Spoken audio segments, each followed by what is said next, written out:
Herzlich willkommen zu Alltag Deutsch Podcast. Stell dir mal folgende Situation vor. Du kommst nach 9 Stunden im Büro nach Hause. Oh ja, das kenne ich. Der Kopf brummt, der Rücken tut weh. Genau, und du bist mental einfach völlig erschöpft. Eigentlich möchtest du nur noch auf das Sofa fallen und die Decke anstarren. Absolut verständlich. Und trotzdem, eine halbe Stunde später schnürst du deine Laufschuhe, gehst raus in den strömenden Regen und rennst 10 Kilometer. Verrückt, oder? Ja, total. Oder du setzt dich abends an den Schreibtisch und lernst absolut freiwillig eine komplexe Fremdsprache, obwohl dich niemand dazu zwingt. Warum tun wir uns das an? Genau das ist die Frage. Ja, das ist tatsächlich das große Paradoxon des modernen Lebens. Heute ist Tag 146 auf unserer gemeinsamen Lernreise. Wahnsinn, schon Tag 146. Ja, die Zeit vergeht. Und unser Thema lautet heute genau deshalb: Freizeit und Motivation. Ein super spannendes Thema. Wir lernen heute 15 essentielle Wörter für den Alltag, die euch oder dir helfen, über Hobbys, Stressabbau und persönliche Ziele zu sprechen. Richtig. Aber bevor wir anfangen, ein kurzer Tipp für dich. Hört gut zu und achtet auf die Aussprache und den Rhythmus der Sprache. Ganz wichtig, ja. Lasst die Sprache einfach auf euch wirken. Und noch ein kleiner Hinweis: Bleibt bis zum Ende dieser Folge, denn dort hört ihr unsere Mini-Story, in der alle Wörter noch einmal in Aktion vorkommen. Darauf freue ich mich schon. Also, lass uns direkt einsteigen. Was treibt uns eigentlich an, unsere Freizeit so aktiv zu gestalten? Ja, woher kommt dieser erste zündende Funke, wenn der Akku nach der Arbeit eigentlich leer ist? Dieser Funke ist neurologisch gesehen hochinteressant. Wenn wir etwas tun, das uns fasziniert, schüttet das Gehirn Dopamin aus. Man vergisst den Hunger, man vergisst die Zeit. Weil man einfach so richtig im Tunnel ist, ne? Exakt. Hast du eine Idee, welches erste Substantiv ich suche? Auf Englisch ist es Enthusiasm. Ah, das ist leicht. Das ist die Begeisterung. Richtig, die Begeisterung. Und da finde ich spannend, wie wir das oft beschreiben. Man sagt ja immer, Begeisterung ist wie ein Feuer, das andere ansteckt. Ein klassisches Bild. Ja, aber irgendwie auch abgenutzt. Eigentlich ist Begeisterung eher wie ein starker Magnet. Er zieht dich völlig unbewusst an. Oh, das ist ein schöner Vergleich. Und unser Beispielsatz dazu wäre: Seine Begeisterung für den Fotografiekurs steckt alle anderen an. Ja, das Bild mit dem Magneten trifft es wirklich gut. Aber wenn du dann angezogen wirst, willst du nicht nur zuschauen, oder? Nee, man will aktiv werden. Genau. Du möchtest deine eigenen Grenzen austesten.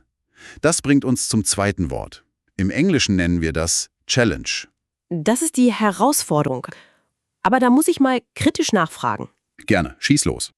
Warum suchen sich Menschen in ihrer Freizeit absichtlich so schwere Aufgaben? Ich meine, der Alltag ist doch schon anstrengend genug, oder? Das stimmt. Auf den ersten Blick ergibt das keinen Sinn. Aber schau dir mal an, wie wir heute arbeiten.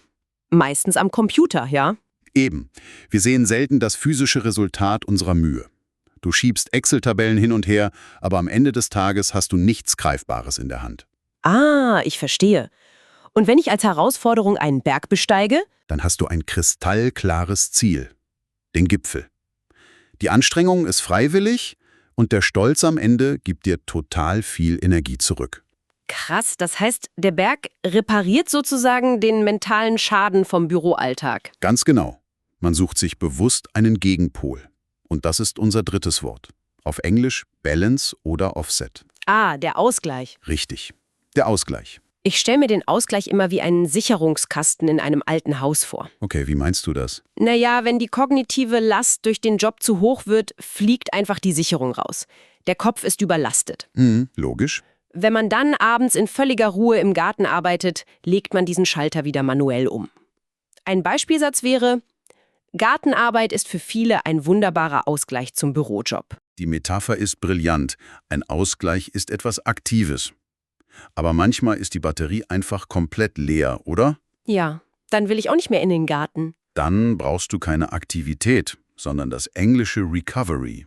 Das ist die Erholung. Ganz genau, die Erholung. Das ist absolute Ruhe. Der Körper darf offiziell herunterfahren. Also wie nach einem stressigen Umzug, unser Beispielsatz. Nach dem stressigen Umzug brauchen wir erst einmal Erholung. Perfekt.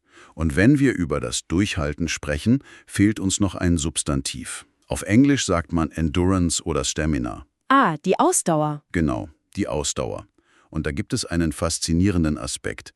Wir denken bei Ausdauer ja immer an die Muskeln. Ja klar, beim Marathonlauf zum Beispiel, da machen irgendwann die Beine schlapp. Eben nicht. Das ist ein Irrtum. Dein Gehirn ist wie ein übervorsichtiger Schutzmechanismus. Echt jetzt? Ja? Wenn du mental erschöpft bist, sendet das Gehirn Stoppsignale an die Muskeln, obwohl eigentlich noch Energie da wäre. Körperliche und geistige Ausdauer sind untrennbar. Wahnsinn. Unser Beispielsatz lautet also: Für einen Marathonlauf braucht man viel Ausdauer. Richtig. Und diese Ausdauer sitzt primär im Kopf. Okay, das waren unsere Substantive. Wir wissen jetzt, was unsere Motivation ist. Aber Konzepte allein verändern ja nichts. Wir müssen aktiv werden. Und dafür brauchen wir Verben. Hier eine wichtige Regel für alle Deutschlernenden. Bei Verben erklären wir jetzt zwingend auch die Perfektform, weil wir im Alltag oft in der Vergangenheit sprechen. Gute Idee. Starten wir mit dem englischen to undertake oder to do. Auf Deutsch unternehmen. Und das Perfekt lautet, hat unternommen. Etwas unternehmen ist für mich das Gegenteil von auf dem Sofa liegen. Man plant eine Aktivität. Zum Beispiel, am Wochenende wollen wir einen Ausflug mit der Familie unternehmen. Sehr schönes Beispiel. Und oft sucht man sich dabei etwas Neues. Das englische to try out. Auf Deutsch ausprobieren. Da das ein trennbares Verb ist, lautet das Perfekt hat ausprobiert. Genau. Und ausprobieren ist psychologisch echt spannend. Man begibt sich ja freiwillig in die Rolle des Anfängers. Oh ja, das hassen viele Erwachsene. Wir haben Angst vorm Scheitern. Total. Unser Gehirn liebt Routinen. Wenn ich also sage, im Urlaub möchte ich Kitesurfen ausprobieren, dann ist das furchtbar anstrengend. Man fällt ins Wasser, schluckt Salzwasser, man sieht einfach ungeschickt aus. Genau deshalb scheitern viele, wenn sie allein sind. Man braucht oft einen Schubs von außen. Apropos Schubs von außen, da habe ich eine kurze Unterbrechung. Wenn euch unser Podcast beim Deutschlernen hilft, dann abonniert gern unseren Kanal und gebt uns einen Daumen nach oben. Damit gebt ihr uns nämlich den nötigen Schubs. Richtig. Und das war auch schon die perfekte Überleitung zu unserem nächsten Verb. Wir wollen euch nämlich motivieren. Auf Englisch to motivate. Das Perfekt ist ganz regelmäßig. Hat motiviert. Es bedeutet, jemandem einen starken Grund zu geben, dran zu bleiben. Ein Alltagsbeispiel. Mein Trainer sorgt immer dafür, mich fürs frühe Training zu motivieren. Oh ja, morgens um 6, wenn es dunkel und kalt ist. Da reicht die eigene Überzeugung oft nicht. Nee, absolut nicht. Der Trainer ist sozusagen die Brücke zum Erfolg. Und das bringt uns zum Moment des Triumphs. Englisch to achieve, auf Deutsch erreichen. Das Perfekt lautet, hat erreicht. Das ist dieser gigantische Dopaminrausch. Zum Beispiel, er hat sein sportliches Ziel beim Marathon unter 4 Stunden erreicht. Ein tolles Gefühl. Und weißt du, was biologisch genau nach diesem Moment passiert? Sag's mir.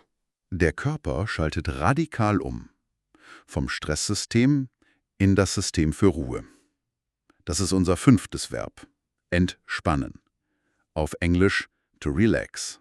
Und das Perfekt hat? Entspannt. Richtig. Entspannen ist also nicht nur rumsitzen, sondern ein biologischer Prozess. Wir sagen oft, beim Hören klassischer Musik kann ich gut entspannen. Ja, und es ist eine bewusste Entscheidung. Man muss dem Gehirn das Signal geben, die Aufgabe ist erledigt. Sonst kreisen die Gedanken ewig weiter. Das kenne ich leider zu gut. Okay, wir haben jetzt die Substantive und die Verben.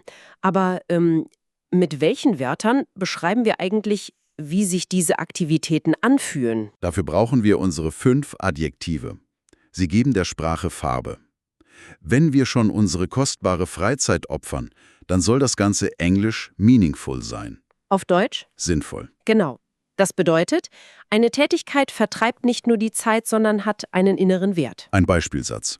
Es ist sinnvoll, sich ein Hobby zu suchen, das einen fordert. Richtig. Man sucht diesen Sinn als Kontrast zum Büro. Aber das ist heutzutage gar nicht so einfach.